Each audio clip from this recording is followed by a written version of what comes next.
desperté? Al parecer sí, pero mis heridas ya no están. Esta imagen que veo en el espejo, no soy la misma. Es normal. Al parecer has padecido un síndrome que se conoce como el síndrome de Uzumaki. Soñé con vorágines y espirales, peces controlados por la cepa de una bacteria autoconsciente, un sitio web que lleva a pactar un suicidio colectivo, gente hipnotizada por la forma de su silueta. Ya no sé qué es real o qué es todo esto.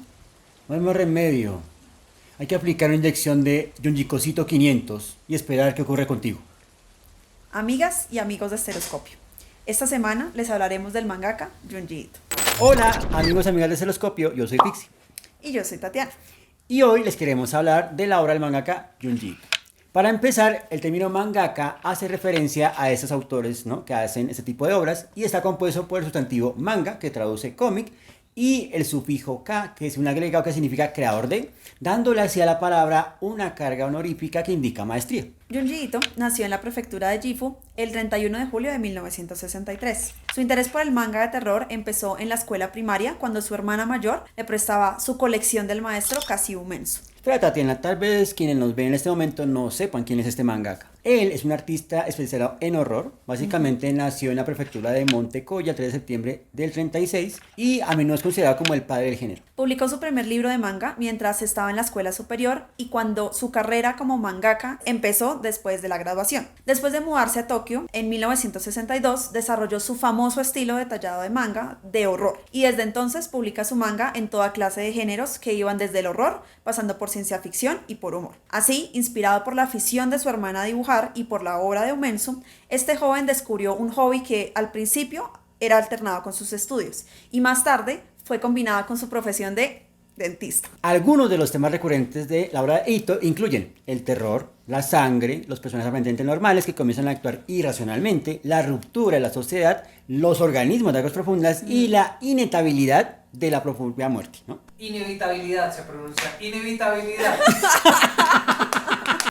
El universo de Ito es también muy cruel y caprichoso. Sus personajes se encuentran a menudo víctimas malévolas de circunstancias antinaturales y sin ninguna razón discernible o castigadas por infracciones aparentemente leves contra un orden natural desconocido e incomprensible. Muy bien, Junji Ito tiene 4 obras emblemáticas: Uzumaki, Tommy, Black Paradox y Gyo. Uzumaki es una de las más conocidas. Trata de una ciudad poseída por la maldición de las espirales y empieza como una paranoia casi fetichista, pero después se convierte en una locura general de los habitantes de la ciudad. Tommy, por ejemplo, narra las crónicas de una joven que no puede morir y que de paso su belleza impulsa a sus admiradores a caer en la locura. Black Paradox nos presenta a 4 jóvenes que se conocen en un sitio web y allí deciden pactar un suicidio colectivo. Gyo nos presenta un relato donde los peces son controlados por la cepa de una bacteria autoconsciente. Sí, una especie de algoritmo heurístico biológico, llamada El Hedor de la Muerte. Y no olvidemos la antología que está trayendo Netflix, Maniac, relatos japoneses lo macabro, que recopila 20 historias trepidantes que abordan los tópicos del maestro Ito. También la adaptación que realizó de Indigno del ser humano del autor nunca Nobel, Osamu Dazai, la cual me dejó un hueco en el estómago, y su compilación de historias que dibujó y escribió en pandemia, El umbral de lo siniestro. En resumen, es innegable que Junji Ito sabe transmitir una atmósfera de terror gráficamente. Por eso dicen que es el heredero del horror cósmico, sin concesiones humorísticas, excepto si se trata de humor negro. Casi siempre los más terribles desenlaces persiguen a sus personajes, víctimas de fuerzas que no comprenden y contra las cuales no tienen defensa alguna. Sus personajes son personas del común en diferentes poblaciones de Japón, que se ven envueltos en historias casi siempre con un tinte de paranoia, fobias llevadas al extremo e incluso asesinato y suicidio. En su obra destaca su línea limpia, sus gestos exagerados, su querencia por los acontecimientos sobrenaturales y también su interés en explorar la compleja construcción de los sentimientos humanos. Creo que es necesario que hablemos de las influencias de este mangaka. Tienes toda la razón. Y absolutamente, Junji Ito bebe muchísimo de las tradiciones narrativas como el kamishibai o teatro de papel. Un espectáculo callejero que exhibía ante el público una obra que por lo general pues tenía un presentador y desarrollaba sus relatos en unas viñetas muy grandes, ¿no?, de lienzo o cartón, y eran relatos básicamente con siempre tendencia muy de fantasmas o de tradiciones locales. Uno de los aportes más importantes dentro de la tradición del manga será lo que se conoce como un gengika, vocablo japonés para imagen dramática. El término fue creado por Yoshihiro Tatsumi y adoptado por muchos otros mangakas serios que no querían que su trabajo fuera conocido como manga o garabatos. Sí. Indudablemente esto significa que hay que mencionar a Osamu Tezuka, el más reconocido artista del manga y animación japonés. Fue uno de los primeros artistas en Japón en desarrollar esa narrativa de manga actual. Su trabajo incluye muchas obras famosas como Astro Boy, Black Jack y Kimba el León Blanco, obra de la cual se basaron para el Rey León. Su estilo único se caracteriza por una gran variedad de expresiones faciales, una narrativa fluida e innovadora. Tezuka también contribuyó mucho con la animación japonesa, produciendo muchas de las principales series anime de los años 60. A finales de los años 50 aparecen los Kashibon manga, que son relatos en torno a misterios y crímenes, de entre cuyos autores destacaría Yoshiharu Tsuche antes de hacerse notar. A partir de mediados de los 60 como pionero del género alternativo o underground en las páginas de Garo, que es una revista decana de entre las dedicadas a este tipo de manga. También está, por ejemplo, Shigeru Mizuki, seudónimo de Shigeru Mura, conocido por sus obras de horror y fantasía como Jiji no Kitaro y Oni-san. Su estilo único se caracteriza por imágenes oscuras y surrealistas, así también como por el uso de la mitología japonesa, la historia y la cultura popular. Mizuki también fue uno de los primeros artistas de manga en representar la Segunda Guerra Mundial en sus trabajos. Sus obras tienen una fuerte influencia de muchos artistas del manga moderno. También podemos encontrar a Hidesi Hino, artista y cineasta japonés. Hino es conocido por sus obras de terror y fantasía como Panorama of Hell o Book Boy. Sus obras se caracterizan por sus imágenes oscuras y grotescas, así como por su uso de elementos de terror y fantasía. Hino también ha dirigido varias películas de terror y horror, como The Living Skeleton o Demon Pond. Sus obras han influido en varios artistas de manga modernos también. Y sobra decir que también está influenciado por el maestro de Providence, Howard Phillips Lovecraft, y su maestro Edgar Allan Poe. No por nada se ha ganado el mote de el Lovecraft del manga. Hablando ya en materia, y todo de cierta forma a mí me dejó como una sensación primero de mucho escalofrío. O sea, este man de verdad a mí me sorprende mucho de dónde saca esas berracas ideas. A mí me sacó mucho la zona de confort del terror habitual. Sí. El terror está lleno de tropos que uno ya conoce. Casa embrujada, sí, el bosque embrujado, Fantasmas. no sé qué. Pero que de un momento a otro te salga con la vaina de que hay un lobo gigante con tu cara y si te coge, te agarra y te ahorca. No, mano, ahí sí yo quedé... Sí. No. Yo he identificado que en el terror de Junjiito pues hay como que diferentes elementos, pero me he dado cuenta que él con la corporabilidad, o sea, con el body horror es... Entonces, esta muñeca, no sé, que el pelo mata gente, o no sé, esta persona, a mí el que me voló la cabeza fue en uno de los capítulos de la serie, hay una persona que está creada por capas de piel, muchas capas de piel, o sea, muchas, entonces abre la boca y hay un montón, centenares de dientes y yo, ahí está lo dentista. Pero es una cosa impresionante, o sea, es el body horror llevado a otro nivel, que uno dice, bueno, Cronenberg lo hizo, o Clive Barker, no. Bueno, sabe que va a tenerlo así, madre, O sea, ¿no? sí. Como que ya esos conceptos se habían trabajado, pero él los lleva hasta el punto de la paranoia, que siento que es algo muy recurrente de Junjiito. Él se nota que sus personajes los trabaja bajo la paranoia, ¿no? Como la paranoia de no tengo una buena relación con mi familia, o bueno, hay un montón de temas que él explota, pero casi todo es enfocado como al dolor corporal y todo lo que puede hacer un cuerpo, ¿no? Como toda la imaginación, que la verdad yo creo que ni en mis sueños más locos he tenido. Por ejemplo, ese que ideas. mencionas del cabello, es de una historia donde una chica está, pues para decirlo, con un hombre que de cierta forma como que al comienzo la conquistó, la engalanó y luego la está ya como diciendo, bueno, hasta aquí llegamos, todo bien, ¿no? Sí. Y ella dice, ¿cómo así? Eso no puede ser, no señor. Y esa sensación de abandono la convierte como en su fuerza, ¿no? Para convertirse en este ente Ajá. que obviamente después le devuelve, ¿no? a este El personaje pequeño el pequeño favorcito, favorcito sí. de ahorcarlo con su pelo. Y uno dice, uy, ¿cómo si sea tener un pelo tan fuerte? ¿No? Porque es que biológicamente mío no. Sí, no porque da, ¿no? siento que a veces la retórica que él usa también es como el denunciar muchas cosas. Por ejemplo, en este, pues es como el anuncia un poquito del machismo, de uno a veces cede mucho ante ciertas dinámicas, ¿cierto? Porque pues es el hombre y cuando él se da cuenta como, hey, está mal y él, aparte de todo, pues pasa, la conversación entre ellos dos es un poco como, bueno, chao, y ya, ni siquiera hay como un proceso de ven, hablemos, solucionemos, no, nada, fue como, chao. O sea, él denuncia muchas cosas, ¿no? Entonces uno puede ver el machismo ahí. También una idea que siempre recurre mucho es el tema del suicidio. Y yo creo que eso también se da por una dinámica en la que pues Japón es uno de los países que más tiene altas índices de suicidio y se nota. Esto él lo marca mucho y tanto en niños como en adolescentes como en adultos. No es como el patrón de siempre las típicas historias occidentales sobre el suicidio, sino que también uno ve niños suicidándose y es como enfrentarse a esa idea es bastante cruel, ¿no? Porque ¿qué pensará un niño para que de verdad se quite la vida?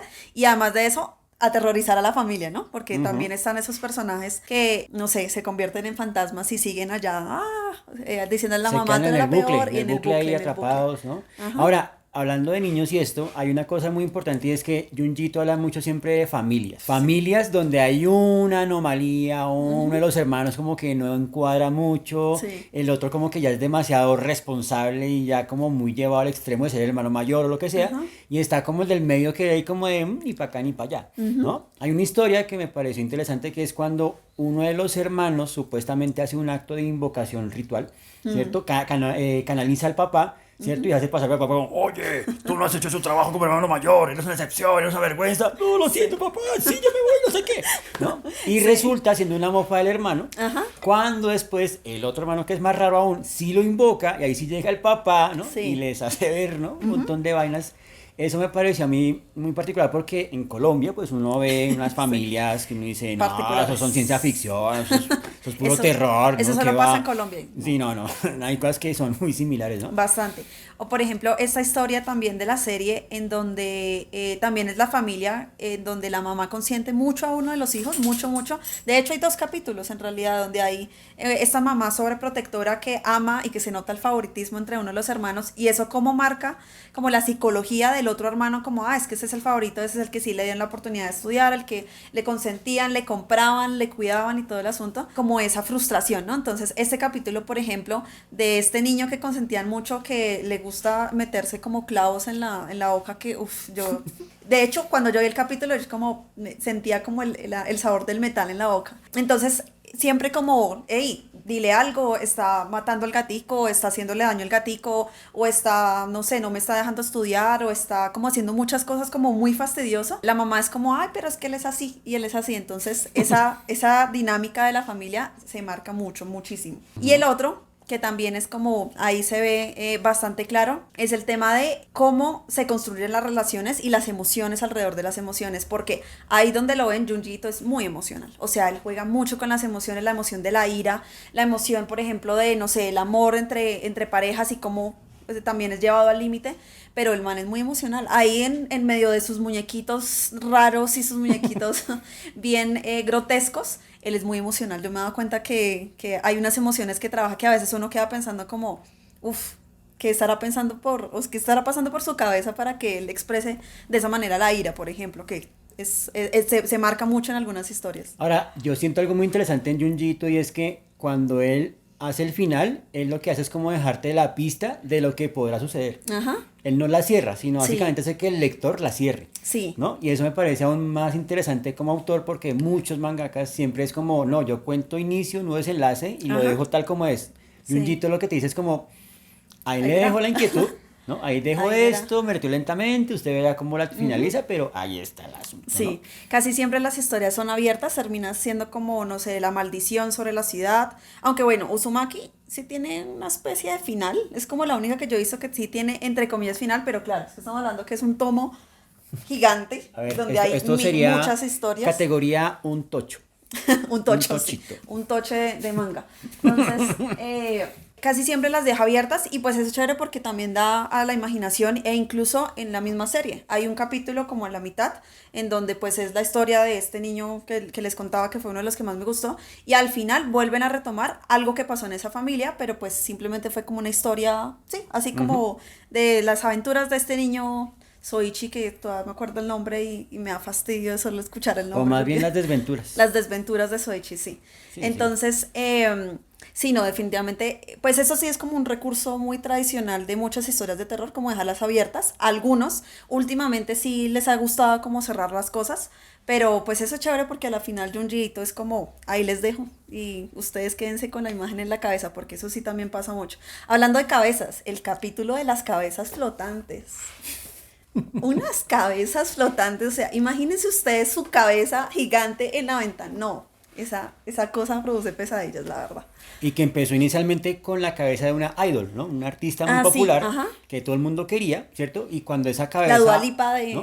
La Dua Lipa japonesa va por ahí rondando, ¿cierto? Y su fan o su novio, ¿no? Sí. Va y la persigue y dice, no, espérame, ¿no? Y la ahorca y sale la cabeza del novio y se besan en el aire. Uno dice como, Sí, como...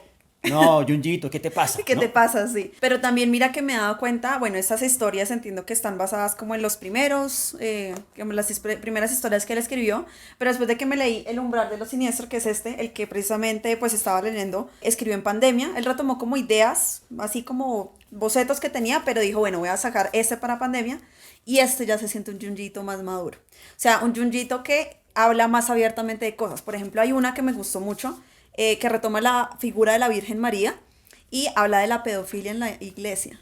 Y es muy pesado, o sea, es muy pesado. Cuando yo me senté a leerlo y como esta figura súper maternal y súper idílica de la Virgen María, y también habla como de por qué, ¿sí? Porque la figura de la Virgen María es tan... Significativa Sí, o ajá. que marca la brújula moral de... Entonces, aprovecha como ese recurso para decir, la iglesia no es tan bonita como la pintamos, ¿cierto? Es como uno de los temas que vi en este tomo, en el que pues se ve como más recurrente.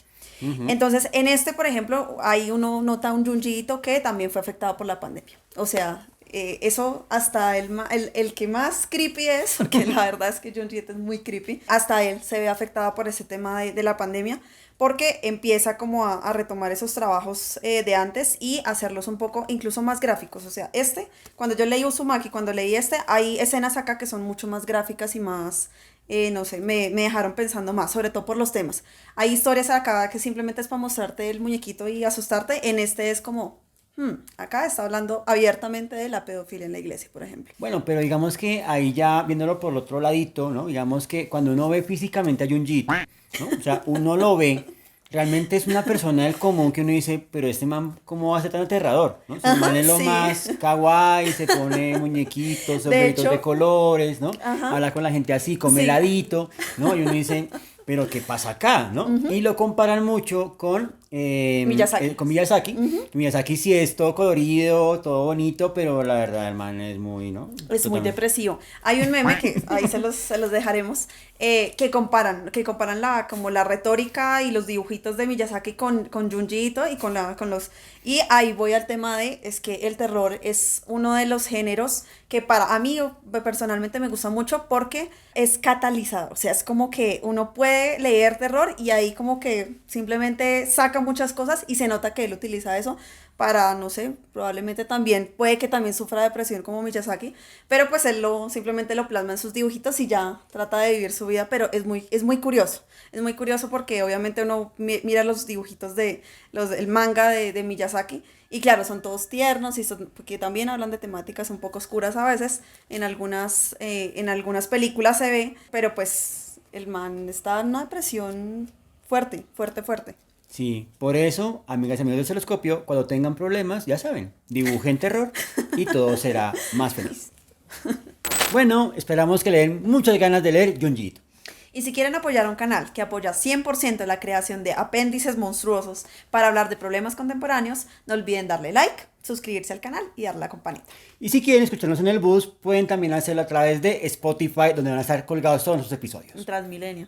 También. Y queremos saludar a quienes nos comentan y nos comparten que esta semana fueron MJ, Vidal Medina, Nicolás Colusi, Juan Rafo, Juan Ramón Pera Rodríguez, Álvaro Campos, Jenny Caterín López Rodríguez, Sergio Amaya y Pilar Emixin. Y también a Koichi y Sí. Sudochi, ¿no? Sudochi, hoy sí. Esos dos. Sí. Ah, sí. Y Polo también. Ay, Chao. Polito. Sí. Listo. Sean felices. Chao. Chao.